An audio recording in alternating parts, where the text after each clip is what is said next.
راه گم کرده و با روی چو ماه آمده مگر ای شاهد گمراه به راه آمده بار این موی سپیدم نگر ای چشم سیاه گر به پرسیدن این بخت سیاه آمده کشته چاه غمت را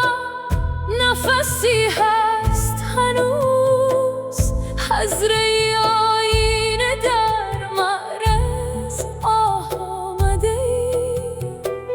از در کاخ ستم تا به سر کوی وفا خاک پای تو شوم کی همه راه آمده چه کنی با من و با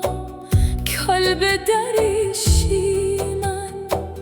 تو که مهمان سراپرده شاه آمده می تپد دل ببرم با همه شیر دلی که چو آهوی حرم شیرنگاه آمده آسمان راز سر افتاد کلاه خورشید به سلام تک خورشید کلاه آمده شهریارا حرم عشق مبارک بادت